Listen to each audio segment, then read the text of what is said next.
Wangling, l'incarnation de l'ordinaire. Si l'ordinaire incluait occasionnellement des pouvoirs divins de rang SS, une bande d'amis douteux et une perplexité déconcertante autour des filles. Depuis sa naissance, Wang a été enveloppé d'une aura si puissante que même son père n'a ressenti le besoin de lui apposer un sceau pour le bien de l'humanité. Maintenant, avec son potentiel divin sous contrôle, Wang essaie juste de naviguer au lycée sans invoquer accidentellement son trésor secret Mahoraga pour tout finir, comme quelqu'un d'autre que nous connaissons. En l'an 4 1386, une époque de grande culture scientifique, Waxu se réjouissait de la paix et de la prospérité apportées par la technologie de cultivation. Mais juste au moment où tout le monde pensait que la vie ne pouvait pas empirer, le ciel a décidé de faire une crise, devenant rouge. Et de nulle part, une grenouille colossale ressemblant étrangement à mon ex est descendue du ciel, semant le chaos avec ses rayons laser. Les gardes royaux, armés de leurs compétences en bombardement tactique, ont déclenché un barrage que même le roi démon envirait, mais cette grenouille l'a simplement ignoré comme une mauvaise blague. Pendant ce temps, au milieu de ce chaos, notre protagoniste nommé Wangling faisait tranquillement quelques courses pour lui-même. Les nouvelles de l'escapade écrasante de la ville par le géant crapaud retentissaient sur tous les écrans, mais ce gars, étant différent, était plus concentré sur ses collations. En grignotant, un garde royal l'aperçut et tenta désespérément de l'avertir du danger imminent. Le garçon, cependant, était trop absorbé par ses collations pour s'en apercevoir. Le garde a sauté héroïquement, sauvant le garçon de devenir une crêpe de grenouille. Déconcerté, le garçon a laissé tomber ses snacks et le garde, après avoir assuré son moment d'héroïsme, est retourné à la bataille épique. Entre Zhu Yi, le légendaire héros tueur de grenouilles de Waxu, qui est devenu un nom connu pour avoir vaincu le colossal amphibien. Des statues ont été érigées et les récits de sa bravoure ont résonné à travers les générations. Donc en gros, il est comme Monsieur peu importe son nom du spectacle Dragon Ball Z. D'une manière ou d'une autre, dans chaque combat, il parvient à s'attribuer le mérite. Avance rapide jusqu'à la nouvelle année scolaire à la faction 60. Notre jeune amateur de snacks s'est épanoui en un jeune homme accompli. Mais comme le destin le veut, il rencontre un aîné chauve aux intentions douteuses, comme mon oncle. Cet aîné, avec un talent pour tapoter la tête et une générosité douteuse, décide de faire une proposition commerciale. Soudain, un rayon doré de magie traverse l'air, envoyant les brutes voler, entre Sunrong, la sauveuse des nouveaux, et la légendaire fille du groupe Ridodo de fleurs de fruits. Elle met fin aux brutes sans effort, laissant notre protagoniste en admiration devant cette démonstration inattendue de magie. Et ainsi commence le prochain chapitre du voyage de notre héros dans le monde de la cultivation. Le seigneur chauve, essayant de sauver la face, rassembla le courage d'inviter Sunrong à descendre, mais sa simple descente fit fuir les brutes comme des chats effrayés. Sunrong, avec grâce et gentillesse, se présenta aux nouveaux étudiants, tendant la main pour une poignée amicale. Cependant, le garçon, imperturbable et peut-être un peu excentrique, lui a tendu un billet de 10 unités de monnaie, l'a remercié pour la protection et est parti tranquillement, laissant tout le monde dans un silence stupéfait. Alors que l'année académique commençait, les nouveaux étudiants faisaient face à un test crucial pour déterminer leur placement en classe. Guidés par la présence holographique du légendaire Zhu Yi, ils ont appris l'existence du mystérieux test de force spirituelle. La cible, nul autre que le roi démon qui a envahi le monde humain il y a 10 ans, le gigantesque crapaud maléfique scellé sous le campus. La tâche des nouveaux étudiants, frapper le crapaud de toute leur force. Shen Sao, l'âme courageuse qui s'est opposée aux aînés tyranniques, et ses amis ont intégré la classe d'élite, tandis que d'autres peinaient à se faire remarquer. Voici Sunrong, pour son tour, au test de force spirituelle. Les étudiants ignoraient que la grenouille maléfique absorbait un peu de force spirituelle de chaque étudiant de première année chaque année, gagnant progressivement en puissance. La grenouille sourit, pensant qu'elle allait passer un moment facile, jusqu'à ce que Wang, cherchant à rester discret, entre de manière inattendue dans la pièce. La grenouille maléfique, hantée par les souvenirs de sa défaite face à Wang il y a des années, ressentit un frisson le long de sa colonne vertébrale. Wang, feignant de lutter, porta un coup qui choqua tout le monde. La grenouille maléfique, faisant semblant d'être morte, s'est transformée en esprit spirituel, reconnaissant la force au-delà de milliards en Wang. Le lendemain, le cours d'invocation a commencé, et l'instructrice principale, Pan, s'est présentée comme instructrice d'invocation. Elle a expliqué les bases, et a révélé que la force du corps spirituel de l'invocation est liée au niveau de force de l'invocateur. Après le cours, les étudiants ont pratiqué l'invocation, avec Sunrong invoquant un chien squelettique et Wang montrant sa véritable prouesse en invoquant le grand crapaud maléfique. L'instructrice Pan, intriguée, ne pouvait s'empêcher d'observer Wang alors qu'il quittait la classe, sentant qu'il y avait plus en lui qu'il n'y paraissait. L'entrée de Wang dans le monde n'était en rien ordinaire, le nouveau-né étonnant l'infirmière en sortant de la salle d'accouchement sans assistance. Son père, Monsieur Wang, perdit connaissance sur le coup en voyant son fils nouveau-né sortir tranquillement, se grattant les fesses. Malgré les tentatives de Monsieur Wang de le couvrir de jouets coûteux, Wang montrait peu d'intérêt, accablé par les épreuves liées à son statut d'élu et sa capacité à entendre les pensées de ceux qui l'entouraient. Confronté à un dilemme philosophique précoce, le père de Wang insista pour qu'il prenne l'épée, le soumettant à une pression incessante. Cependant, manier une épée présentait un risque, en raison de la force spirituelle écrasante au bout des doigts de Wang. Réfléchissant rapidement, Wang trouva une solution unique, une explosion stratégique d'urine qui détourna l'attention de ses parents du maniement de l'épée au changement de couche, sauvant involontairement leur mariage. Cet incident particulier a enseigné à Wang sa première philosophie de vie, rester discret. Il y a 10 ans à Shanghai, à l'âge tendre de 6 ans, Wang n'a pas réussi à contenir sa force, laissant ses parents perplexes. Reconnaissant la nécessité d'une vie discrète, le couple Wang a pour la première fois pris une décision unanime pour maintenir ce principe. Monsieur Wang a parcouru le web pour trouver des moyens de contenir les forces spirituelles, mettant en œuvre avec succès une solution avant que Wang ne commence l'école primaire.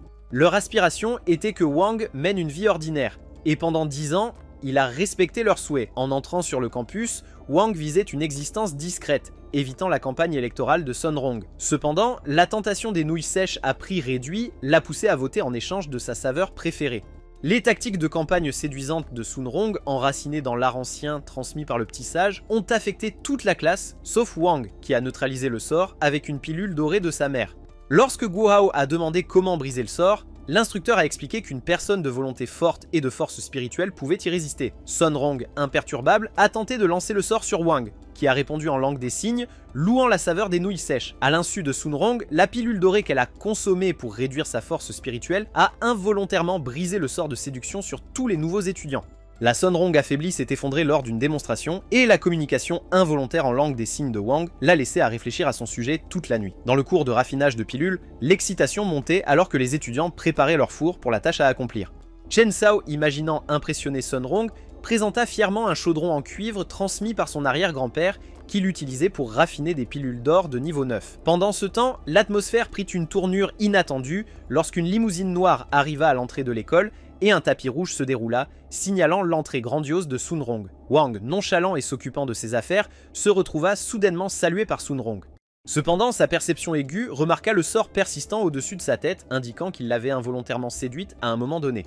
Avec une décision rapide, Wang s'approcha de Sun Rong et lui toucha doucement les cheveux, choquant tout le monde présent. Dans un retournement de situation surprenant, il brisa le sort de séduction, laissant Sun Rong rougissante et déconcertée. L'instructeur Pan prit les choses en main, enseignant aux élèves les bases de la fabrication des pilules de vitalité. Le rythme s'accéléra avec des ingrédients mélangés à une vitesse qui laissa tout le monde peinant à suivre. Guo Hao a montré ses compétences de découpe avec calme, tandis que Sun Rong utilisait une machine de raffinage de l'usine de son père, et Wang, toujours ingénieux, a opté pour un micro-ondes pour cuire les pilules. Guo Hao, quant à lui, a fièrement exhibé un four antique. Cependant, l'atmosphère calme a été brisée lorsque le chaudron de Chen Cao a explosé, le poussant à quitter la classe en détresse, craignant la colère de son père pour avoir endommagé un héritage familial.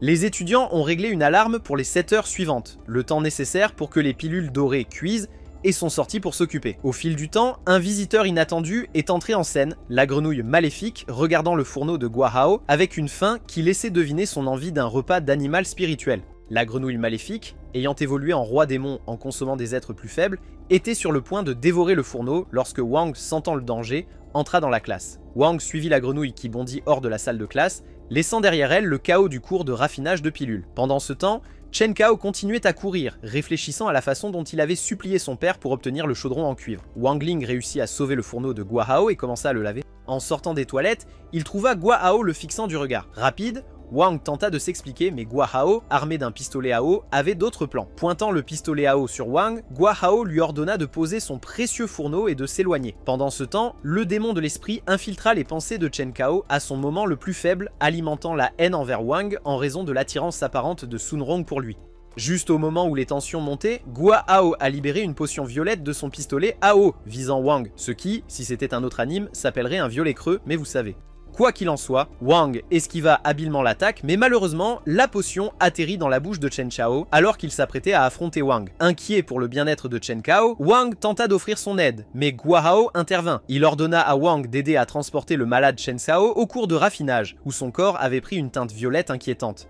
La potion pentatoxique, initialement destinée à un usage externe, représentait maintenant une menace grave puisque Chen Cao l'avait ingérée. Si les toxines n'étant pas éliminées dans les 4 heures, la vie de Chen Cao serait en danger. Guo Hao, réalisant la gravité de la situation, conclut un accord avec Wang.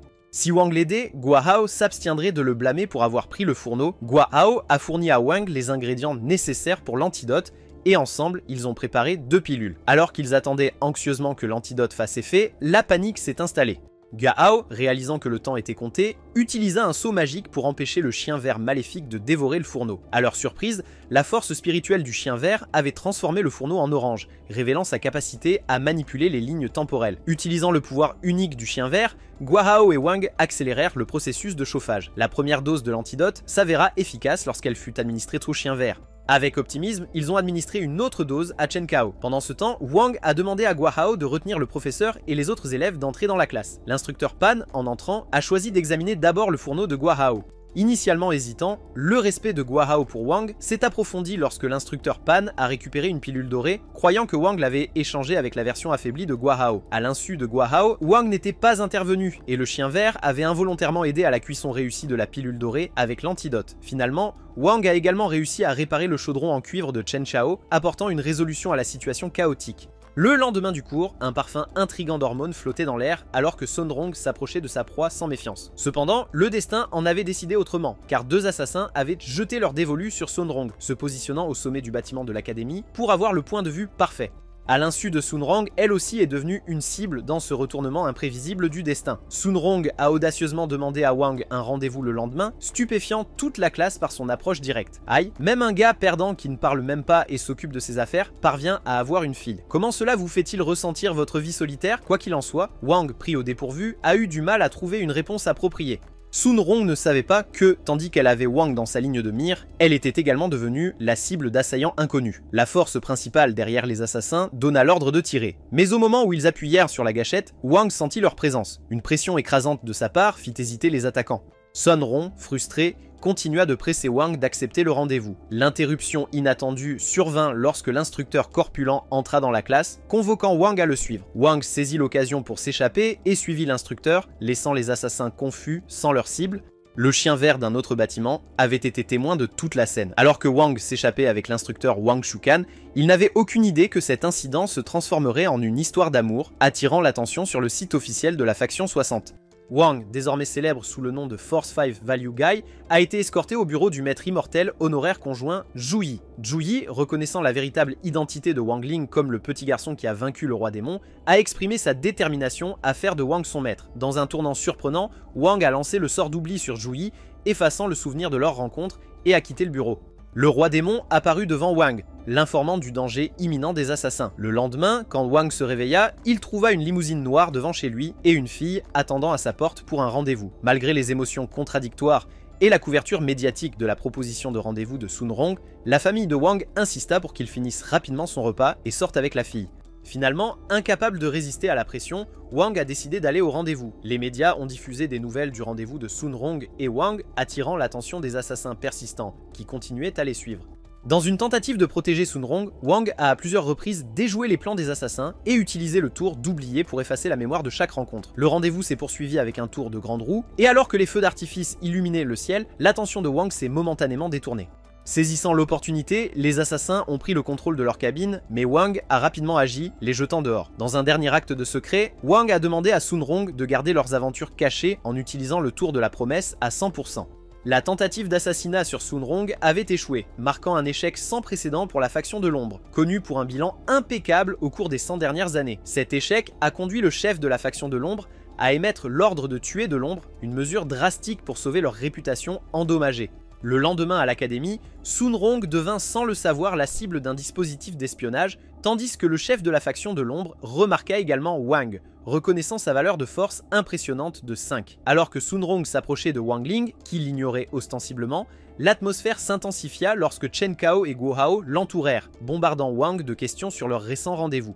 La conversation s'arrêta brusquement lorsque Sunrong les rejoignit, ses gardes du corps formant une barrière protectrice autour d'elle. À ce moment-là, Wang Shukang arriva, apportant des nouvelles de la menace persistante des assassins qui avaient ciblé Sunrong à Heavenly Paradise. Sunrong fut placée sous protection spéciale, mais elle fit semblant d'ignorer le danger. Zhu Yi, apparaissant de manière inattendue sur les lieux, affirma avoir aperçu les assassins lorsque Sunrong et Wang quittèrent le parc. Zhu Yi a commencé à féliciter Wang pour avoir géré la situation, ce qui a incité Wang à utiliser discrètement le tour de l'oubli sur lui aussi. Cependant, la révélation de l'ordre de tuer de la faction de l'ombre contre Sunrong a pris le devant de la scène. Zhu Yi a divulgué cette information alarmante, créant une nouvelle couche de complexité et de danger pour la sécurité de Sun Rong. Le chef de la faction de l'ombre, furieux en découvrant le sabotage de Zhu Yi, l'a maudit pour avoir contrecarré le plan d'assassinat. Zhu Yi, cependant, avait déjà mis en place des précautions de sécurité spéciales pour Sun Rong, démontrant le système de sécurité complet de l'école. Zhu Yi a présenté l'escouade des 7 étoiles déployée dans le ciel pour prévenir les tireurs d'élite éloignés ou les attaques aériennes.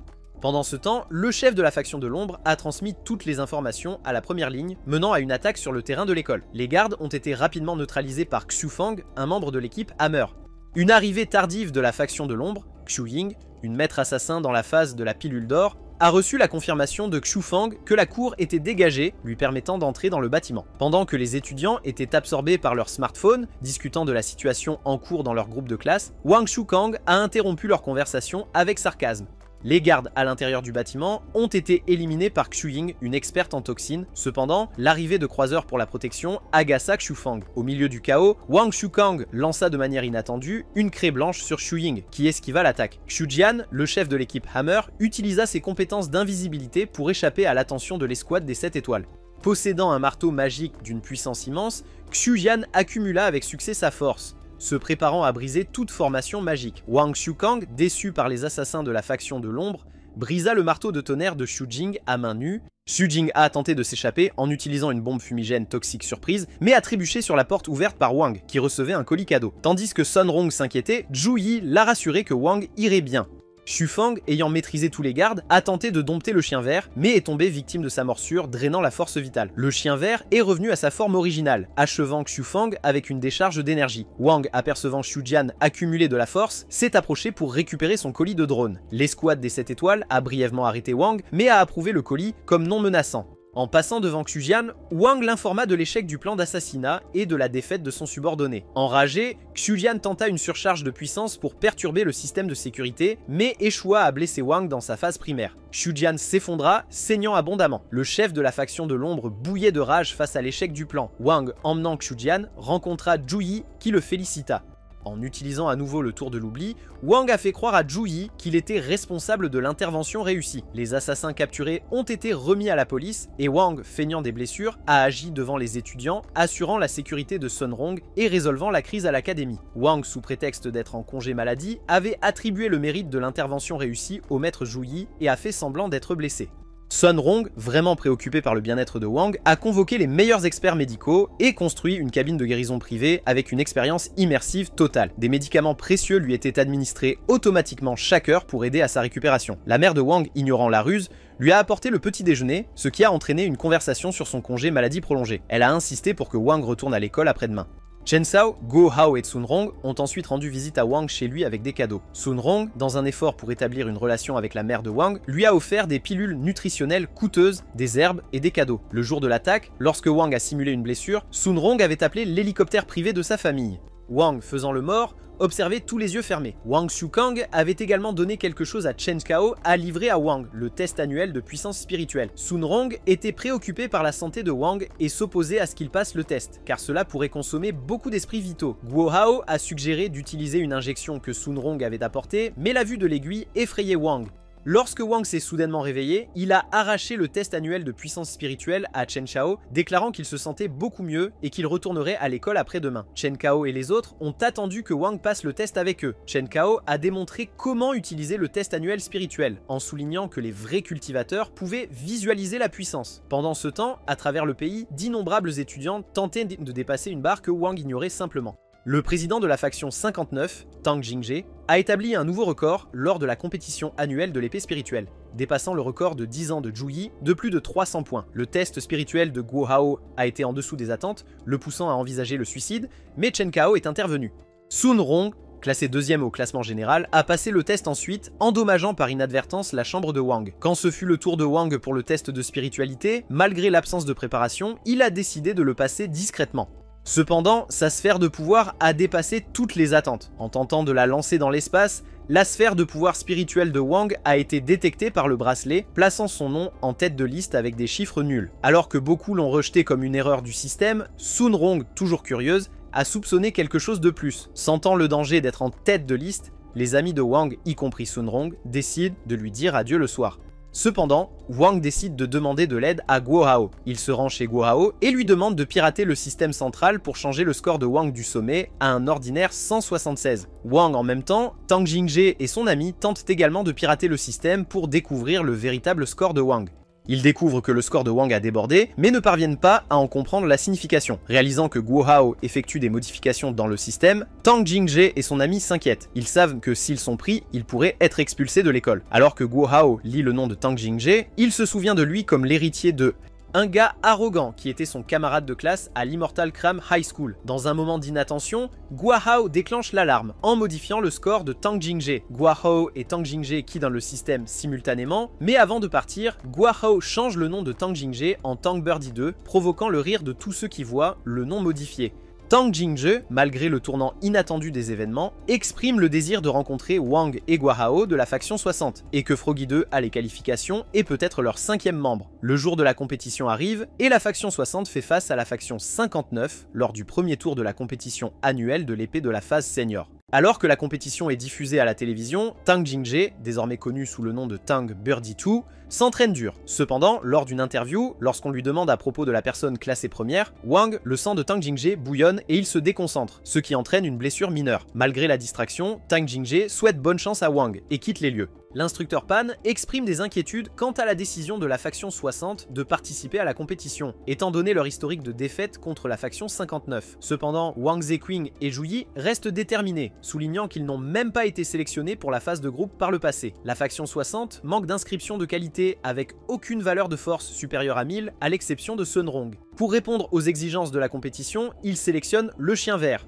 Froggy 2, comme leur 5e membre. Zhu Yi démontre la capacité de Froggy 2 à se transformer en humain, garantissant ainsi les qualifications de la créature pour participer. La compétition commence avec la faction 60 affrontant la faction 59, et l'équipe dirigée par Wang est prête à faire ses preuves contre toute attente. Wang, Chen Cao, Guo Hao et Sun Rong ainsi que Froggy 2 se réunissent pour un appel vidéo initié par Wang Zeqing pour discuter de la prochaine compétition nationale de l'épée de la phase senior. Wang Zeqing informe tout le monde de la compétition et les exhorte à préparer leurs épées spirituelles dans un délai de 3 jours. Chen Cao reçoit l'épée générationnelle Li Chao de son père, un héritage important. Guo Hao révèle son épée spirituelle forgée avec les dents d'un tigre démon nocturne, une bête spirituelle de niveau 3. Wang Zeqing est surpris par le fait que ses étudiants de niveau 1 possèdent déjà des épées spirituelles. Sun Rong présente son épée nommée Océan et Froggy 2 surprend tout le monde avec son épée nommée Ciel. Wang Zeqing souligne l'importance de la patience dans la culture d'un esprit d'épée. Initialement, le corps de l'esprit de l'épée est dans un état chaotique, mais avec des efforts constants, il se solidifie et évolue, gagnant en intelligence. Ils sont informés que les prochaines leçons porteront sur l'entretien des épées spirituelles, et dans les leçons avancées, ils apprendront à voler et à se battre avec des épées. Pendant l'appel vidéo, tout le monde exprime sa curiosité à propos de l'épée de Wang. Cependant, la discussion se tourne vers l'équipe de Tang Jingje, et l'instructeur est choqué de voir la 5e personne sur la liste, un gangster nommé Beifang, fourni par Tang Jingje. L'instructeur donne à Tang Jingje la liberté de gérer la situation, indiquant qu'ils peuvent se permettre de perdre cette année. Wang, hésitant à participer à la compétition et à révéler sa véritable puissance, décide de demander conseil à ses parents. Ils discutent des récentes nouvelles concernant une explosion dans une usine chimique de forces spirituelles dans la ville, mettant en garde contre l'achat d'articles magiques avec une haute densité de forces spirituelles près des figures spirituelles. Les troupes blindées du conseil de cultivation entourent le quartier général de la faction de l'ombre, marquant la première fois dans l'histoire que la tanière a été découverte. Le chef de la faction de l'ombre a été arrêté et la résistance n'est présente que sur quelques niveaux supérieurs. Zhu Yi arrive sur les lieux, attirant l'attention des médias, et il partage ses rencontres avec la faction de l'ombre, exprimant sa confiance dans le fait de contrecarrer à nouveau leur plan. Wang interroge ses parents au sujet de son épée, ce qui l'amène à la récupérer du grenier. Alors qu'il se prépare à ouvrir la boîte contenant l'épée, il reçoit un message de Wang Zeqing concernant leur visite à la faction 59 le lendemain pour se familiariser avec le lieu. Wang, encore incertain de sa participation, évite de montrer son épée. Le lendemain à la faction 59, Wang arrive avec une épée apparemment minuscule et seuls Froggy 2 et Sun Rong peuvent sentir la force spirituelle qu'elle émet. Comme la compétition doit durer 5 jours, ils doivent y rester quelques nuits. Wang, prétendant avoir mal au ventre, prévoit d'éviter de participer à la compétition. Cependant, Zhu Yi annule son plan de les accompagner en raison d'un travail urgent. Pendant ce temps, Zhu Yi tombe dans un piège en enquêtant sur le chef capturé de la faction de l'ombre. Le chef s'avère être un leurre qui explose, provoquant un incident majeur au quartier général du croiseur. Ignorant cela, le bus scolaire se dirige vers la faction 59. L'épée de Wang commence à trembler et un garçon apparaît de l'intérieur. Wang repousse l'épée spirituelle à l'intérieur de son corps, mais elle continue d'émerger de différents endroits. Wang rappelle à son épée leur accord de la veille. Au milieu de l'atmosphère tendue entre la faction 60 et la faction 59, Wang essaie de trouver un moment opportun pour feindre la maladie et éviter de participer à la compétition. La rivalité entre Madame Pan et Madame s'y intensifie, menant à un échange de mots froids. Madame Xi se moque de Madame Pan pour avoir un élève avec une valeur de force de 5, Wang. Saisissant l'occasion, Wang fait semblant de tomber malade. Madame Xi, voulant exposer le véritable pouvoir de Wang, utilise le grand test sur lui. Cependant, à ce moment précis, l'esprit de l'épée se révèle, informant Wang d'un court-circuit dans son amulette. Le véritable pouvoir de Wang est dévoilé, stupéfiant tous les présents. La force de son énergie spirituelle renverse tout le monde. Pour se stabiliser, Wang prend une pilule de faible puissance, évitant une instabilité extrême. Madame Pan rejette la faute sur Madame Xi pour l'état de Wang. Simultanément, Zhu Yi agit rapidement, faisant exploser la bombe et créant le chaos. Le chef de la faction de l'ombre, témoin de ce retournement inattendu, décide de se retirer. Le plan de Wang semble fonctionner. Wang, emporté par les médecins, a laissé la faction 59 perplexe quant à l'origine de l'onde de choc colossale. Sun Rong, entrant à l'école, rencontre Tang Jingje, un camarade diplômé de la même école de préparation à la cultivation. Mais les tensions montent alors que Sun Rong, en colère contre les actions de la faction 59, manque de donner un coup de poing à Tang Jingje. Heureusement, son ami Ye Xiaobei intervient pour empêcher une bagarre générale. Chen Cao tente d'intervenir, mais les étudiants de la faction 59 l'arrêtent. Sun Rong, sur le point d'attaquer Tang Jingje, est arrêté par Wang Zeqing, qui lui conseille de se calmer. La faction 59 sort calmement, laissant Wang aux soins des professionnels de santé. À l'intérieur de la salle d'opération, les bandages sont retirés, seulement pour révéler que Wang est introuvable. Il a utilisé le tour de passe-passe, causant plus de dégâts à son amulette. Wang contacte son père, l'informant de sa situation précaire. Pendant ce temps, Madame Zi expose les règles de la prochaine compétition entre la faction 60 et 59, en insistant sur les 5 éléments représentant le métal, le bois, l'eau, le feu et la terre. Le lendemain, la faction 59 est choisie comme arène de la compétition en raison d'une attaque sur le campus de la faction 60. Wang, incapable d'utiliser sa force spirituelle, suit les conseils de l'esprit de l'épée, cherchant une sortie dans la faction 59. Simultanément, le 5e membre de la faction 59 apparaît, créant une vague d'eau et offrant une fleur à Sun Rong. Bufang propose un marché à Sun Rong pour s'occuper de la faction 59, mais elle refuse. Bufang, démontrant sa puissance, bat brutalement Chen Cao pour s'être interposé. Cependant, Wang intervient et attrape Chen Cao, surprenant tout le monde en restaurant son bras annihilé. Le grand tour de Wang pour réparer, cependant, pèse sur son amulette. Bufang, testant le potentiel de Wang, l'attaque, mais Wang, imperturbable, s'approche calmement de Sun Rong. Zhu Yi est également en route vers la faction 59. Le chef de la faction de l'ombre capture le leader, fixant Wang, et Bufang, tentant de flirter, goûte à son pouvoir. Alors que Wang retourne dans le couloir avec ses nouilles sèches préférées, il voit Bufang attaché à l'envers, faisant face aux conséquences de ses actes. Le chef de la faction de l'ombre, Jiang Liang, a lié Bufang et Wang avec des cordes d'attache immortelles et les a jetés sur le toit d'un bâtiment,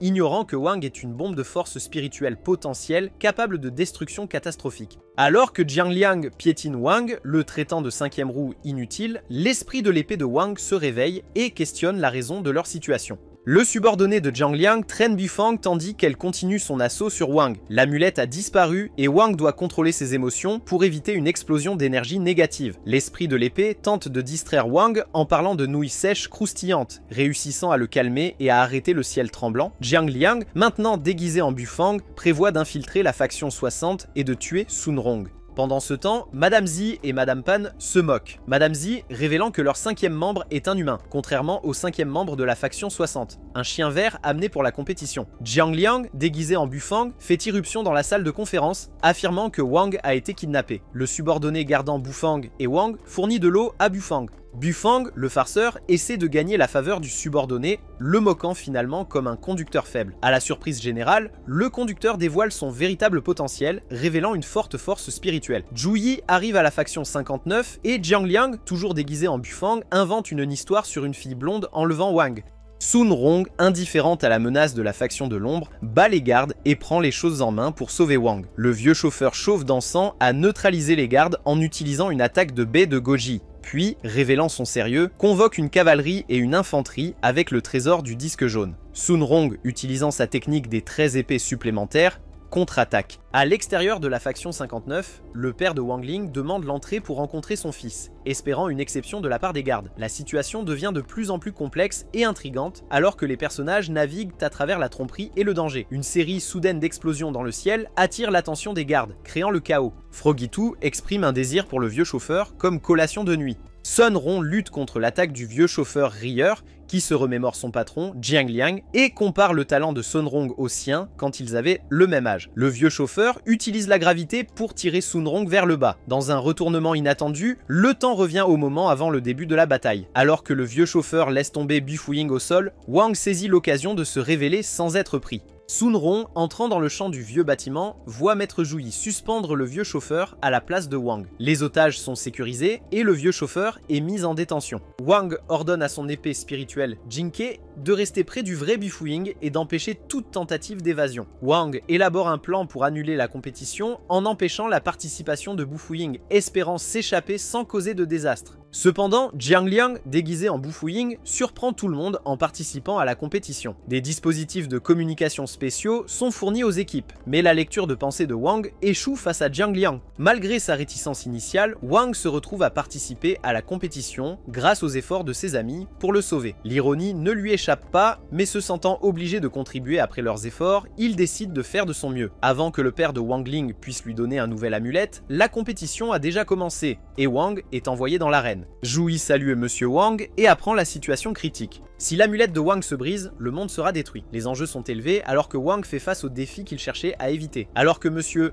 Wang place l'amulette sur Wang, le silence tombe sur lui, signifiant la double fonction de l'amulette, non seulement scellant la valeur de force de Wang Ling, mais aussi restreignant sa passion. Yishibai remarque une divergence dans la force spirituelle de Bu Fang par rapport à leurs enregistrements, incitant l'équipe à la prudence. Chen Kao se positionne à l'ouest près de l'hôtel de métal. Yishibai utilise ses compétences en piratage de système pour suivre les emplacements de tout le monde. Sun Ron se tient au nord près de l'hôtel de l'eau, le chien est au sud près de l'hôtel du feu, et la source spirituelle de Bu Fang est près du chien. La source spirituelle de Wang reste indétectée par Yishibai. Le quatrième membre de la faction 59 est au centre et Guo Hao, observant secrètement, devient la cible de l'attaque soudaine de Tang Jingzi, l'éliminant sur place. Cependant, Guo Hao réagit et commence à courir. Tang Jingzi ordonne à Yishibai de s'occuper de Chen Shao à l'hôtel de métal, tandis qu'il se dirige vers l'hôtel de l'eau pour affronter Sun Rong. Liang Fei se dirige vers l'hôtel de bois pour faire face à Wang. Guo Hao perd une de ses vies tôt dans la compétition, mais la faction 59 commence à s'emparer de l'hôtel de terre. Yishibai engage un combat avec Chen Shao, utilisant le réseau de dimensions pour le capturer et contrôler son corps à travers de faux signaux neuronaux. Froggy 2 affronte Jiang Liang déguisé en Bu Fang, se cachant derrière un rocher après avoir échangé des coups. Alors que Liang Fei s'approche de l'hôtel de bois, il découvre Wang allongé sur le sol. Guo Hao intervient, attaquant Liang Fei. Sun Rong, qui s'emparait de l'hôtel de l'eau, est soudainement attaqué par Tang Jingji. Sun Ron esquive habilement l'attaque et retire l'épée de l'hôtel, ce qui conduit les deux épées à se transformer en formes humaines. La compétition s'intensifie avec des mouvements stratégiques, des attaques inattendues et la révélation des épées sous forme humaine. Les interactions dynamiques entre les personnages ajoutent des couches de complexité aux événements en cours. Sun Ron riposte contre Tang Jingji avec un énorme dragon d'eau, seulement pour le voir tranché en deux d'un seul coup par l'épée de Tang Jingji. La faction 59 s'empare avec succès de 3 hôtels et Tang Jingji appelle Bu Fang à l'aide à l'hôtel de l'eau contre Sun Rong. Jiang Liang, saisissant l'opportunité, passe à l'action.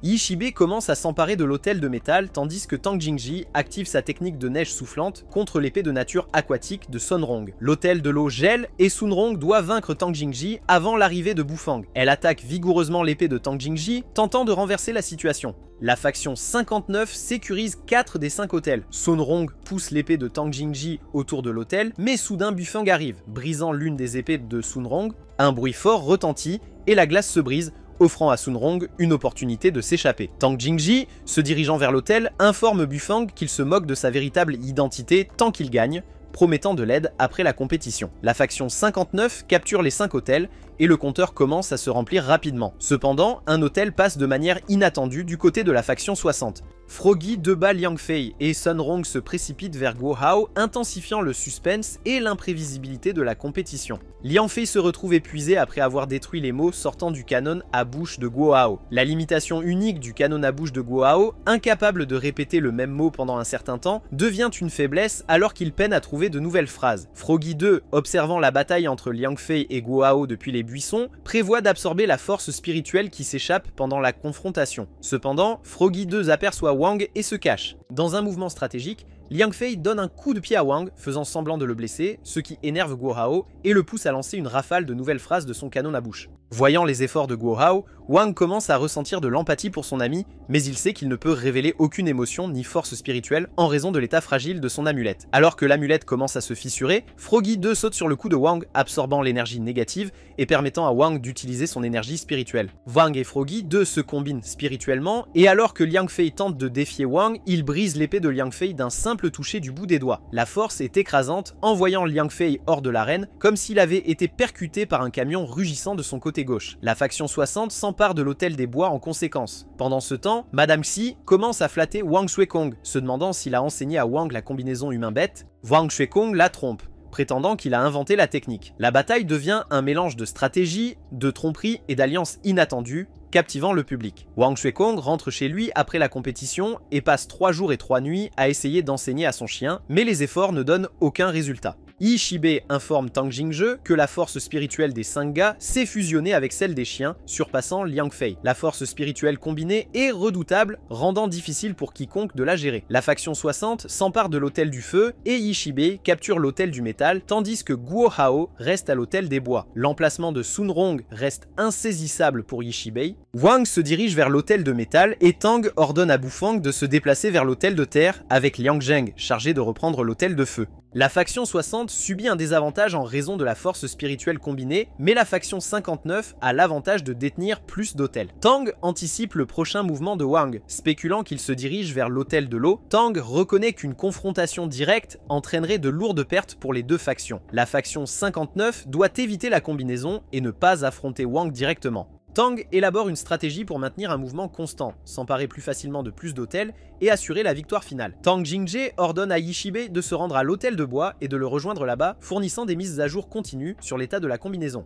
Wang arrive à l'hôtel de métal et le saisit avec succès, affichant un sourire mystérieux. Chen Shao remarque l'expression inhabituelle sur le visage de Wang, une rareté que seul son père comprend. La faction 59 reprend avec succès le contrôle de l'hôtel du bois et du feu, renversant l'équilibre des forces en leur faveur alors que la compétition se déroule. À ce moment critique, Wang saisit l'approche stratégique de Tang Jingzhe, réalisant qu'il utilise la stratégie des 3 chevaux de course. Comprenant que, peu importe sa puissance, s'emparer des hôtels restants mènerait à un piège, Wang décide de se renforcer, visant à être plus rapide que la concurrence et à s'emparer de tous les hôtels avant l'arrivée de l'ennemi. Alors que Wang est sur le point de lancer son mouvement, Sun Rong prend la parole de manière inattendue. Sun Rong se révèle être avec Guo Hao. Tang Jingzhe et Ishibe apparaissent soudainement dans l'hôtel des bois. Guo Hao et Sun Rong commencent à se diriger vers l'hôtel du feu. En l'atteignant, Guo Hao se moque de Liang Zheng, tandis que Sun Rong tente de capturer l'hôtel de feu. Simultanément, Wang s'empare avec succès de l'hôtel de l'eau. Tang Jingzhe et Ishibe se précipitent vers l'hôtel de feu, créant une course tendue pour le contrôle. Liang Zheng observe le mouvement de Sun Rong vers l'hôtel de feu, intensifiant la compétition.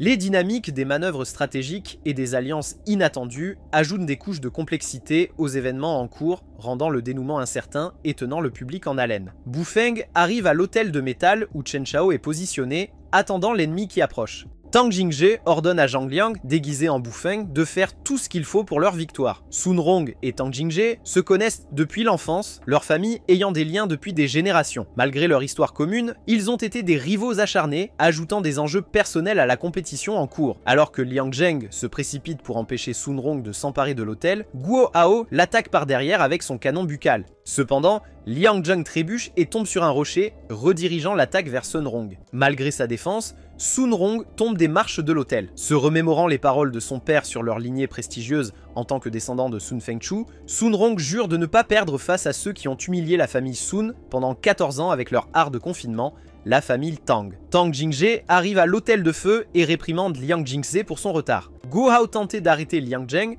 mais Tang Jingzhe intervient, détruisant les barricades créées par Guo Hao. Sun Rong engage un combat féroce avec Liang Zheng et l'épée spirituelle de Tang Jingje brise l'épée de Sun Rong. Tang Jingje assène un coup de poing puissant à Liang Zheng, exprimant le désir de gagner avec un score de 5-0. Cependant, réalisant la situation actuelle, il envisage d'accepter un score de 4-1, car la faction 59 a peut-être couvert ses paris. Si la faction 60 s'empare d'abord de l'hôtel de feu, la faction 59 se concentrera probablement sur la capture des hôtels pour maintenir leur avance, les obligeant à renoncer à défendre un de leurs propres hôtels. Les manœuvres stratégiques et les dynamiques changeantes continuent de se dérouler, créant un récit captivant au sein de la compétition. Tang Jingje assigne stratégiquement Bufang à l'hôtel de métal et Yishibei à l'hôtel d'eau, avec la tâche spécifique de surveiller Wang. La capacité de Yishibei à anticiper chaque mouvement de Wang garantit que même si Wang s'empare d'un hôtel non défendu, la faction 59 comblera rapidement le vide, entraînant un échange 1 pour 1. Pour faire pencher la balance en leur faveur, Sun Rong doit s'emparer de l'hôtel de feu, tandis que Chen Chao défend son hôtel contre les avancées de Bufang. Chen Chao s'engage dans une bataille tendue avec Bufang, esquivant les attaques et résistant aux tentatives de Bufang de manipuler ses émotions. Pendant la confrontation, Zhang Liang s'abstient d'utiliser ses astuces à longue portée et Zhu Yi, observant le match à travers des caméras, ressent quelque chose de suspect à propos de Bufang. Réalisant cela, Bufang utilise des feuilles métalliques tombées au sol, lançant une attaque combinée vers Chen Cao. Malgré l'assaut, Chen Cao fait de son mieux pour défendre l'hôtel. Tang Jingxi devient agacé par les progrès retardés de Bufang à l'hôtel du métal. Sun Rong, déterminé à affronter Tang Jingxi seul, ordonne à Guo Hao de quitter l'hôtel du feu. Guo Hao reste en arrière tandis que Sun Rong défie Tang Jingxi avec une seule épée. Pendant ce temps, Guo Hao commence à invoquer l'esprit de l'épée des dents du diable, sachant qu'il n'a qu'une seule chance de l'invoquer avec succès. Chen Cao, submergé par ses émotions, pleure en raison de sa faiblesse perçue. Monsieur Wang tente de forcer Madame Xi à arrêter la compétition, avertissant que le monde sera détruit si elle continue. Sun Rong lutte dans sa défense contre Tang Jingxi, tandis que Chen Cao essaie de s'accrocher à l'hôtel. Soudain, Yishabai informe Tang Jingxi de 2 forces spirituelles éclatantes provenant des hôtels de métal et de feu. Sun Rong sacrifie l'esprit de son épée pour invoquer l'esprit du phénix de feu en utilisant l'épée des dents du diable, et Chen Cao libère son véritable pouvoir de Bouddha. Sun Rong et Chen Cao sécurisent avec succès leurs 2 hôtels. Dans un retournement de situation surprenant, la faction 60 prend la tête avec un score de 4-1.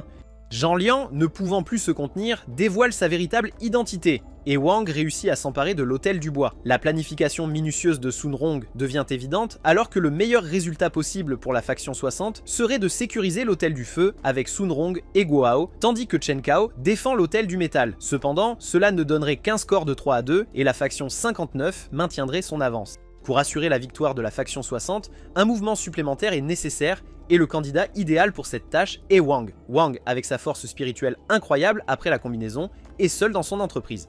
Il décide de s'emparer d'un autre hôtel, sachant que si Yishabai prend le contrôle de l'hôtel de l'eau, les progrès ne seront pas suffisants. Wang s'empare avec succès de l'hôtel de bois, profitant de sa faible force spirituelle d'origine. Après s'être séparé de Froggy 2, Wang se faufile dans l'hôtel de bois non défendu sans apparaître sur le radar de Yishabai.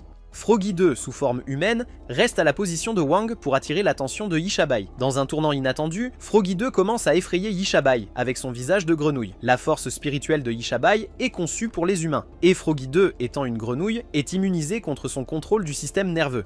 La toile développée par Yishabai permet involontairement à Froggy de la localiser. Guo Hao décide de rester près de l'hôtel de feu et exhorte Sun Rong à capturer l'hôtel de terre. Le père de Wang exprime son inquiétude à propos de Wang qui a tendance à ignorer des concepts comme l'échec et le succès depuis l'enfance. L'attitude indifférente de Wang envers la vie est sur le point de changer alors qu'une lumière faible et inaperçue en lui se transforme en le soleil chaud du printemps, prêt à allumer un feu. Guo Hao atteint l'hôtel du métal où il rencontre Chen Cao blessé. Les événements qui se déroulent continuent d'ajouter de la complexité et de la profondeur à la compétition, gardant le public en haleine.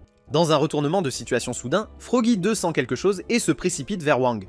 Jinke, l'épée spirituelle de Wang, détecte également des fluctuations émotionnelles chez son maître. Wang, essayant toujours de se contenir, hésite dans ses actions. Alors qu'il réfléchit à son prochain mouvement, Sun Rong apparaît et parvient à le calmer, signalant la fin de la saisie. Chen Cao, blessé lors du combat, incite Wang Xiukong à demander une assistance médicale à Madame Xi. Cependant, la situation prend une tournure sombre lorsque Jiang Liang apparaît de manière inattendue derrière Sun Rong et brise son âme, traversant la barrière émotionnelle dans le cœur de Wang. Sans avertissement, Froggy 2 intervient, arrêtant le flux du temps pour prévenir des dommages irréversibles. Wang Ling, alimenté par des émotions intenses de protection scénaristique, attaque brutalement Jiang Liang, la submergeant complètement.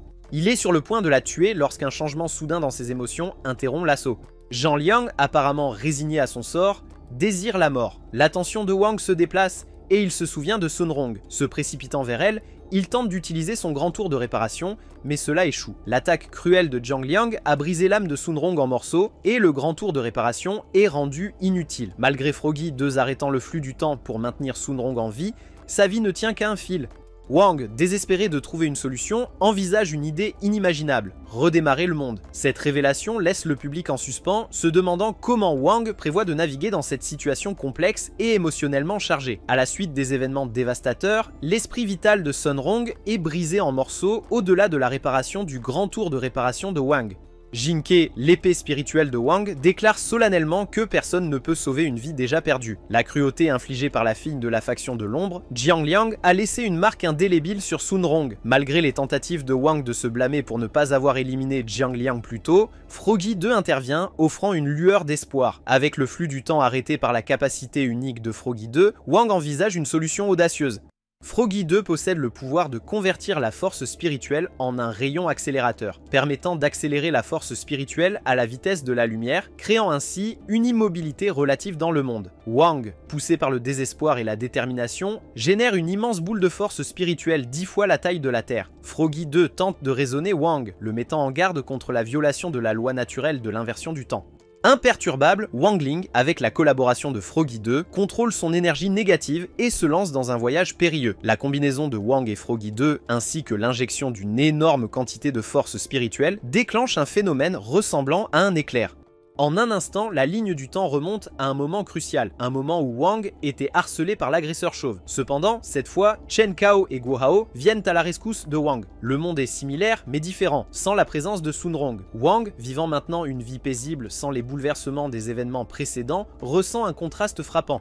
Il court après une limousine noire le soir, mais cette fois, Sun Rong n'est pas dans la voiture. Alors que la manipulation du temps par Froggy 2 converge avec la manipulation de l'espace par Wang, alimentée par une injection d'une immense quantité de force spirituelle, un nouveau monde est créé.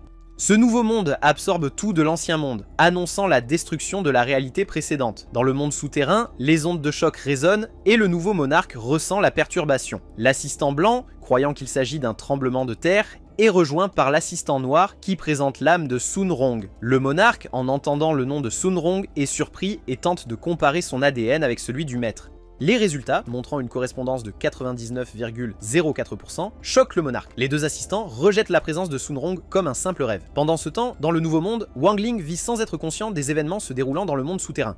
Le monarque modifie les archives et renvoie l'âme de Sun Rong, semblant l'effacer de l'image. Jinke, l'épée spirituelle de Wang, est témoin du retour à la vie de Sun Rong et explique la situation à Wang. Jinke implore Sun Rong de l'utiliser pour empêcher Wang de créer un nouveau monde. Sun Rong, déterminé, se précipite vers Wang avec Jinke en main, mais s'approcher s'avère difficile. Malgré les difficultés, Sun Rong réussit à empêcher Wang de détruire 3 mondes lorsqu'elle le transperce avec Jinke. À ce moment critique, Sun Rong a enfin trouvé Wang. La chronologie revient au moment où Chen Cao combattait Jiang Liang. Alors que Jiang Liang était sur le point de révéler sa véritable identité, Wang intervient en enterrant Jiang Liang avec sa force spirituelle depuis l'autel de la Terre. La faction 60 émerge victorieuse de la compétition avec un score parfait de 5-0. Alors que Sun Rong s'apprête à approcher Wang, les médias et les intervieweurs l'entourent, impatients de recueillir ses impressions sur cette première victoire historique. Alors que Sun Rong sauve Wang, il tente d'utiliser son grand tour de réparation pour restaurer le monde. Cependant, les lois de la nature sont perturbées et ses astuces habituelles s'avèrent inefficaces. La seule option viable est de remonter le temps, mais la conséquence est que Sun Rong n'aura aucun souvenir d'avoir sauvé le monde ou des tentatives de Wang de créer un nouveau monde pour elle. Malgré les sacrifices, Wang et Sun Rong acceptent de remonter le temps. Jiang Liang est placé en garde à vue par la police et Monsieur Wang remet l'amulette autour du cou de Wang. Wang, avec ses émotions à nouveau scellées, retourne à son ancienne vie. Le récit laisse les personnages aux prises avec les complexités de leurs décisions et les conséquences de jouer avec le temps et le destin. L'histoire prend un tournant poignant, soulignant les sacrifices faits pour le bien d'un monde qui pourrait ne jamais se souvenir des luttes et des batailles menées en son sein. Maintenant, avec la chute de l'énergie spirituelle dans le monde, Wang est sur le point de s'effondrer à cause de son armure scénaristique surpuissante, mais heureusement, son père vient à son secours et place un talisman de retenue autour de son cou. Xue, le maître aux cheveux bouclés étranges, fait son rapport à son supérieur sur l'arrestation de la méchante dame responsable des événements apocalyptiques des moments précédents. De retour à l'école de Wang, Wang est assis tranquillement sur le côté, regardant le ciel bleu, aspirant simplement à une vie paisible. Leur professeur entre en classe et annonce qu'il y aura un test d'énergie spirituelle pour vérifier si les élèves de la classe élite passent le seuil pour rester dans l'élite ou non. Guhua approche Wang dans la salle de bain pour le supplier. Il veut qu'il fabrique des pilules pour qu'il puisse réussir facilement le test d'énergie spirituelle. Wang est ennuyé que le gros faible soit venu lui demander de l'aide, mais il décide de l'aider quand même. Le principal démontre le test et en gros, l'élève doit se tenir debout et supporter qu'un véritable éclair lui tombe sur la tête. Assez barbare, je dois dire. Gu Hao et Wang concoctent des pilules pour améliorer les performances dans le laboratoire. Non, pas ce genre de pilules, des pilules pour augmenter l'énergie spirituelle. Ils sont surpris par leur instructrice, mais parviennent à la faire partir en enlevant leurs vêtements et en lui faisant croire qu'ils sont simplement en train de les faire sécher. Le gros a consommé les pilules par confusion et devient Super Saiyan pendant un moment, mais revient à son état faible par une tape de Wang. Gu Hao réussit le test, et quand vient le tour de Wang, il crée un éclair si grand qu'il dysfonctionne dans toute la ville autour de lui avec de la musique de boss. Il transforme son adorable petite assistante fée en épée en bois et la donne à Sun Rong, qui l'utilise pour couper le cordon et éteindre la machine à la manière de Zoro. Cependant, le coup d'épée crée une fissure dans leur dimension et le démon dans une dimension infernale le remarque. Le seigneur démon demande à son assistant des informations sur la fissure et il lui dit qu'elle mène au monde humain et aspire l'énergie spirituelle de leur monde. Cela met le démon en colère, et il se souvient qu'il a envoyé une grenouille démon pour soumettre le monde humain. Il ignore que la grenouille s'est transformée en chien et vit la vie de ses rêves avec les humains. Il ordonne à son assistant d'aller le vérifier. Froggy reçoit un avis de la visite de son maître et il court vers Wang pour se protéger. L'instructrice Pam est également déçue que Wang ait réussi le test et elle décide de lui rendre visite. Elle demande au principal de venir aussi, mais il semble que le principal ait des choses amusantes à faire. Le maître de Froggy entre dans le monde des humains et envoie un message à Froggy qu'il arrive, ce qui lui donne des frissons dans le dos. Froggy raconte à Wang à quel point son maître est redoutable et fort. Monsieur Wang travaille sur un nouveau talisman qui l'aidera à améliorer son discours. Il demande à Froggy de l'aider, mais le chien stupide le colle à l'envers, ce qui entraîne une fuite d'énergie spirituelle. Cependant, Froggy finit par se rendre utile et l'avale avant qu'une catastrophe ne se produise. L'instructrice Pam arrive chez eux et le nouveau talisman fait des merveilles. Wang n'est plus un introverti maladroit. Il impressionne son instructrice avec tout le travail qu'il était censé faire le semestre dernier et fait aussi danser quelques crayons et gommes à sa guise. Cela inquiète ses parents, qui pensent que cela pourrait être un peu excessif, et la mère de Wang essaie de détourner Pam de manière assez séduisante, en disant qu'elle veut lui faire visiter la maison. Le père de Wang fait quelques ajustements et change le talisman. Cependant, cette fois, Wang donne involontairement vie à tous les meubles de la maison. Sa mère distrait Pam en l'emmenant pour une conversation privée. Elle lui raconte l'histoire triste du passé déprimant de Wang. Wang utilise Froggy comme un fusil pour maîtriser les meubles flottants. Cela révèle la position de Froggy à son maître qui se téléporte chez Wang. Cependant, en même temps, le talisman de Wang dysfonctionne à nouveau et lorsque le maître de Froggy ouvre la porte, il est vaporisé par l'armure scénaristique de Wang. Pam retourne également à l'école et Froggy trouve le reste de son maître qui s'est transformé en poussière. Un hybride avion d'Ag alimenté spirituellement plane dans le ciel et un sosie de Mikasa est également à bord. Les passagers sont émerveillés par une magnifique dame défilant au milieu de l'avion. Elle va vers son homme qui lui demande de s'asseoir et d'arrêter de séduire les passagers. L'avion fait face à des turbulences et l'hôtesse de l'air demande à la dame de s'asseoir, mais elle la fait taire. Elle se vante de son pouvoir quand l'arrière de l'avion s'ouvre avec une explosion et elle est aspirée hors de l'avion. Son gars nommé Hitler crie son nom, You, comme une petite fille. De retour à l'école, Fatty discute de l'accident d'avion lorsque l'instructrice Pam annonce l'arrivée d'une élève de la classe ordinaire dans la classe élite. C'est une fille nommée Lin Xiaoyu qui éveille les émotions masculines de notre gars. Le principal Kang est à la recherche de Yu, la suprême assassin du monde que l'on pensait disparue dans le crash de l'avion. Il l'atteint, cependant, elle s'avère être une poupée explosive. La véritable Yu est de retour à l'école pour libérer sa sœur Jiang Liayang qui est emprisonnée sous l'école. Fatty et le chauve la voient se promener dans l'école et la suivent dans une pièce. Ils fouinent quand Lin Xiaoyu entre dans la pièce et commence à se changer. Cependant, avant qu'ils ne puissent la voir dans toute sa splendeur, elle les découvre et les poursuit, ouvrant par erreur un passage souterrain dans la pièce. Tous les trois tombent dans le trou et Wang les suit. Yu trouve enfin sa sœur enchaînée dans un trou et piégée dans une cage. Sa sœur est heureuse, pensant qu'elle est venue pour la sauver, mais à sa grande déception, elle est là pour la tuer parce qu'elle n'a pas rempli le contrat pour tuer Sunrong. Avant qu'elle ne puisse la tuer, ils sont interrompus par les étudiants de l'automne. Wang les téléporte dans une pièce qui semble être une cachette secrète. Ils trouvent des enquêtes menées par la beauté oisive, l'homme géniard dans l'avion. Yu dit à sa sœur qu'elle a été aspirée dans le monde des démons lors du crash de l'avion et qu'elle y a découvert le contrat. Elle a découvert que sa sœur est devenue la chef de la faction de l'ombre, alors elle est ici pour la tuer maintenant. Elle lance une attaque puissante, cependant le principal Kang intervient. Les étudiants découvrent également l'histoire et il s'avère que le crash de l'avion était dû à l'arrivée de Froggy dans le monde des humains. Aussi, le type géniard est en fait le principal Kang qui attendait le retour de Yu depuis le début. Il embrasse Yu devant sa sœur qui brûle de jalousie. Le principal Kang donne une leçon sur comment garder l'épée d'un homme heureuse. L'esprit de l'épée de Wang se plaint qu'il n'a pas non plus été entretenu. Je me demande comment on peut entretenir un quoi qu'il soit. Fatty demande à la fille de Wang au sujet de son épée, à quoi elle répond que l'esprit dans son épée est en train de... Baldi a acheté un kit d'entretien en ligne. Cependant, il n'est pas utile pour son épée, alors il propose d'entretenir l'épée de Fatty à la place. Il demande à Wang de les rejoindre pour visiter un magasin d'entretien d'épée. Son épée peut s'entretenir elle-même, et nous voyons l'esprit se faire draguer par des dames. Wang et compagnie vont dans un magasin d'épée, mais trouvent Lin Xiaoyu qui y travaille à entretenir des épées. Elle leur raconte son histoire triste de comment elle a été prise en charge par un esprit d'épée et quand elle avait 8 ans, son esprit d'épée est parti chercher du lait et n'est jamais revenu, alors elle a travaillé dans plusieurs magasins d'épée pour essayer de la retrouver. Tang arrive là et pousse quelques épées à Lin Xiaoyu pour qu'elle les entretienne, mais elle dit que cela lui prendra 3 jours pour terminer. Cependant, Tang veut qu'elle les termine en une journée. Sunrong essaie de défendre Lin, mais elle accepte la charge de travail et dit qu'elle fera des heures supplémentaires car elle a besoin d'argent. Le groupe veut l'aider à avoir sa propre épée, alors sur la suggestion de Wang, ils décident de lui forger une épée. Ils s'introduisent dans le magasin la nuit et quand Lin rentre chez elle, ils sortent les matériaux et le design. Ils évaluent les matériaux que chacun d'eux a apportés et bien sûr, le matériau de Wang est celui qui a cassé la machine. Ils jettent tout dans un four pour faire fondre. Le lendemain, Lin arrive à la boutique et trouve tout le monde là.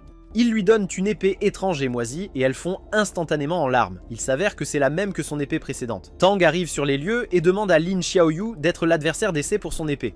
Ils entrent dans l'arène et Tang montre son habileté à l'épée. Il se précipite vers Lin, mais le matériau de Wang dans l'épée l'a transformée en une épée démoniaque et elle commence à aspirer l'énergie spirituelle de Tang et de son épée. Il se transforme en un vieux salolé et avant de succomber à la mort, l'épée de Wang revient et brise l'épée de Tang. Lin remercie le groupe d'avoir forgé pour elle une si grande épée, et l'enfant de l'épée de Wang lui dit qu'il a été bien entretenu par quelques dames, et il est révélé que la dame qu'il a entretenue était la sœur spirituelle de longue date de Lin, qui est allée acheter du lait il y a des années. Lin Xiaoyu est possédé par le maître de Froggy, dont la bague a été utilisée comme matériau par Wang. Il voit Sunrong et bafouille à propos de se venger d'elle. Pendant ce temps, une fille donne une sorte de sachet porte-bonheur à son béguin sur le campus, quand elle est surprise par le principal Wang, qui agit comme un véritable empêcheur de tourner en rond. Sunrong voit cela et s'inquiète pour son sachet lorsqu'elle est abordée par Lin Xiaoyu qui propose de l'aider car elle vit sur le campus. Jiang Liayeng essaie de sortir de la prison et utilise une flèche magique pour endommager le sceau. Je ne vais pas mentir, ce gâteau ne mérite pas d'être gardé captif comme ça. Fatty parle à Baldi du miroir du pont de la lune et Baldi a peur des choses bizarres qui se passent dans le miroir. Sunrong entre et tape Wang sur la tête avec une règle. C'est une sorte d'appel d'accouplement pour le faire venir à la porte arrière de l'école. Cependant, Fatty et Baldi les accompagnent pour jouer les troubles fêtes au grand désespoir de Sunrong. Les 4 vont se promener dans l'école à minuit et Baldi est effrayé lorsqu'il tombe sur Lin Xiaoyu qui est là pour les guider. Cependant, Jiang Liayeng se libère en même temps et émet un rire démoniaque qui effraie notre groupe. Baldi et Fatty vont aux toilettes pour faire une pause. Jiang Liayeng décide de s'échapper de la salle suprême par les égouts et sort d'une toilette, effrayant les 2 semaines avec leur méta-esprit quittant leur corps. Wang entre dans la salle de bain et renvoie Jiang Liayeng dans la caverne de l'homme du principal Kang. Elle trouve un ascenseur et décide de le prendre, mais lorsqu'elle atteint la surface, elle tombe à nouveau sur Wang qui la renvoie dans le trou d'où elle est venue. Il y a des chances que X soit là aussi, par hasard. Si c'est le cas, veuillez les garder.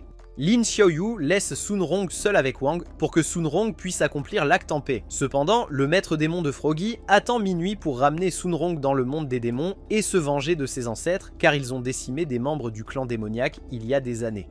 Sunrong emmène Wang au miroir et tente de lui donner le sachet d'amour. Cependant, Lin Xiaoyu interrompt et tente d'emmener Sunrong dans le monde des démons à travers le miroir. Cependant, Jiang Liayeng vient tenter sa chance avec Sunrong. Il attrape Sunrong entre eux et Jiang Liayeng frappe le maître démon hors du corps de Lin Xiaoyu de retour dans le monde des démons.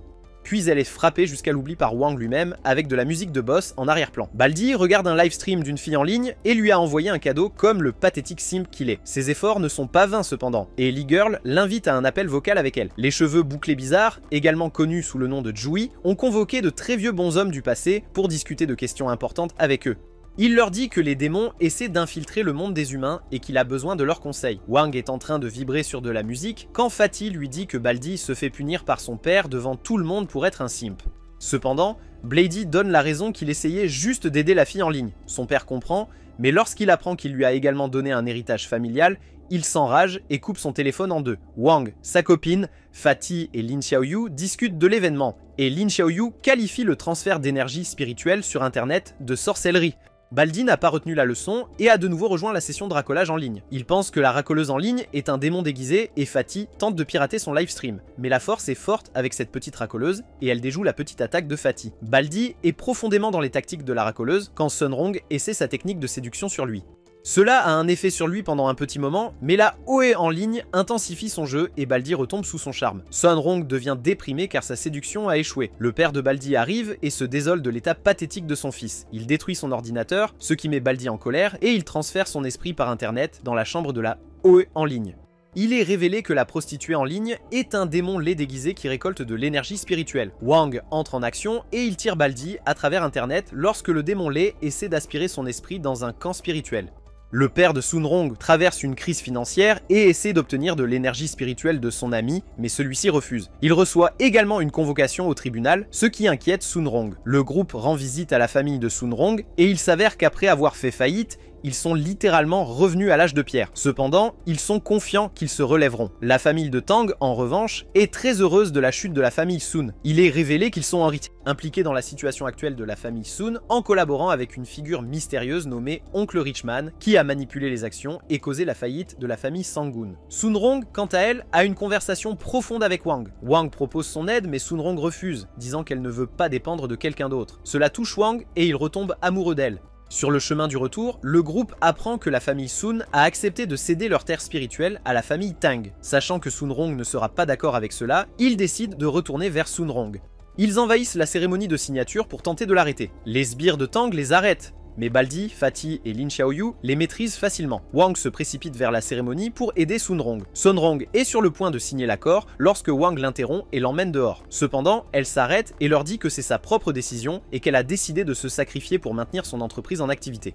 Wang est déçu, mais il découvre la source de la faillite de la famille Sun, une créature démoniaque qui a aspiré l'énergie spirituelle de la famille Sun. Il la détruit, et avec un retournement de situation surprenant, l'énergie spirituelle revient à la famille Sun et leurs actions remontent. Un étrange cheveu bouclé arrive également et gèle les actifs de la famille Tang car il collude avec un démon.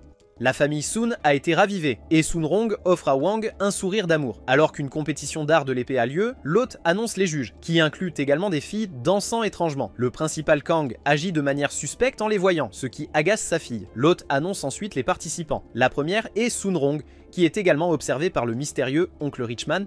Sunrong commence sa danse de l'épée. Elle contrôle une douzaine d'épées avec élégance quand Oncle Richman décide de s'en mêler. Il lui fait perdre le contrôle des épées et les dirige vers une juge. Le principal Kang intervient et sauve la dame. Fatty a du charme, c'est sûr. Sunrong est huée par la foule. Cependant, Wang lui assure que ce n'était pas sa faute. Les audiences de l'émission montent en flèche et elles commencent à rassembler une grande quantité d'énergie spirituelle. Ensuite, c'est le duo Fatty et Baldi qui montent sur scène pour présenter un spectacle. Fatty attaquera avec l'épée et Baldi tentera de l'attraper à main nue avec un bandeau sur les yeux. Oncle Richman s'en mêle et ils échouent, l'épée frappant la tête chauve de Baldi. Ensuite, une fille de la faction 59 monte sur scène et elle réalise un spectacle impressionnant. Les audiences atteignent des sommets historiques avec l'énergie spirituelle qui afflue comme jamais.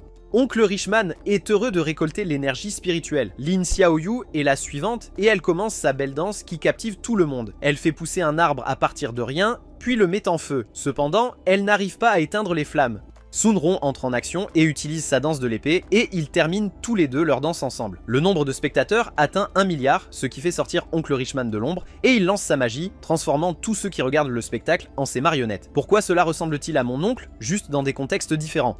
Mais il est révélé que notre gars a intelligemment ruiné ses plans. L'autre se transforme en bodybuilder et frappe Oncle Richman dans l'oubli. Cependant, il s'avère qu'il est devenu méchant aussi et a transformé tout le monde en marionnettes maléfiques, sauf Sun Rong, Wang et Lin Xiaoyu. Zhang Liayeng essaie de séduire un garde pour obtenir les clés de sa cage. Cependant, le garde voit à travers ses tactiques de séduction bâclées et décide d'être meilleur que Baldi. Mais à ce moment-là, tous les gardes tombent sous le contrôle ultime, la technique qu'Oncle Richman a utilisée pour contrôler tout le monde. Wang, Sun Rong et Lin Xiaoyu rampent pour ne pas être repérés par une foule sous contrôle mental. Un gars prend leur photo et la publie sur les réseaux sociaux. Tous les gens les poursuivent et ils s'échappent après une petite escarmouche. Wang utilise son épée pour monter sur le toit d'un bâtiment avec les deux dames sur son épaule. Ils réfléchissent à comment annuler la technique de contrôle ultime, mais rien ne vient à leurs esprits stupides. Ils remarquent soudain que tous les zombies sous contrôle mental essaient de grimper sur le bâtiment. Chauve, qui est aussi sous le sort, sort un coup ultime et les atteint en un seul bond. Il avoue son amour pour Sun Rong, mais elle le rejette. Bien fait pour lui d'être un pauvre type. Cependant, cela le blesse profondément, et il est libéré de la malédiction. Sun Rong crie qu'elle n'aime personne, et tous les zombies infectés redeviennent normaux. Il décide de diffuser Sun Rong en direct via une tour cellulaire, mais découvre que Liang Jiayeng est déjà là à les narguer de loin, bien qu'il ne puisse pas l'entendre à cette distance. Soudain, de nulle part, une météorite frappe la tour cellulaire, emportant Zhang Liayeng avec elle. Wang utilise son œil étrange et voit que Tonton Richman a envoyé cette météorite.